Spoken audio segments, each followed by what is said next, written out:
Ang mga mahahalagang pangyayari sa FPJs ang probinsyano ngayong gabi, alamin. Kapamilya Trending.ph.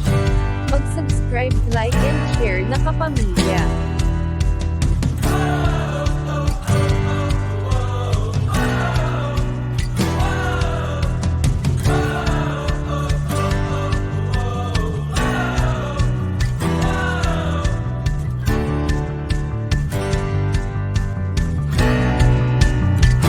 Ito ang mga kaganapan sa FPJs ang probinsyano ngayong gabi.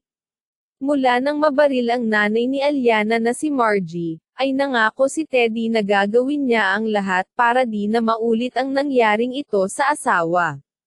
Tumawag naman si Lola Flora upang ipaalam ang kanyang pag-aalala sa nangyaring pagbaril kay Margie.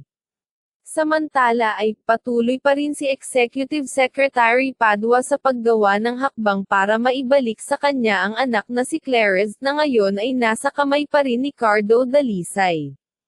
Samantala si Renato naman ay patuloy pa rin sa pagsakay niya sa mga plano ni Lily. Inamin nito na noon ay ilang beses niyang pinagplanuhan na ipaligpit si Lily, di siya nagtagumpay, subalit ngayon ay inamin ni Renato na nais niyang sumakay sa mga gustong mangyari ni Lily, dahil si Lily ang nasa posisyon at si Lily ang nasa kapangyarihan ngayon.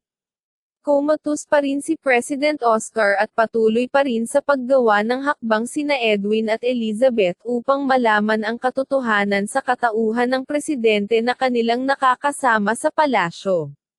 Sa kinaroroonan naman ni Cardo at Aliana, ay nagpatuloy pa rin si Lito sa kunwaring pagpasok niya kay Aliana sa trabaho pero ang totoo ay nanliligaw na ito kay Aliana. Hinitid ni Lito si Aliana sa kanilang tahanan at nagpasyang maghapunan kasama ang buong Task Force Aguila, kasama si Aliana at Dalisay. Dito ay sinabi ni Lito ang pag-promote niya kay Aliana sa trabaho. Ikinatuwa ito ni Aliana at Cardo Dalisay. Masaya si Cardo Dalisay at aniya ay bagong pasok pa lang si Aliana sa trabaho pero promoted na agad, kaya proud ito sa asawa. Samantala ay nag-alangan naman ang mga kasosyo sa negosyo ni Lito, anila ay baka makasama ang promotion na ginawa ni Lito para kay Aliana. Natatakot sila na baka mabisto ni Aliana ang totoo at tunay na takbo ng negosyo na mayroon si Lito. Ang negosyo ay illegal. Mga kaibigan, ano ang reaksyon ninyo sa mga kapanay-panabik na pangyayaring ito sa FPJs ang probinsyano?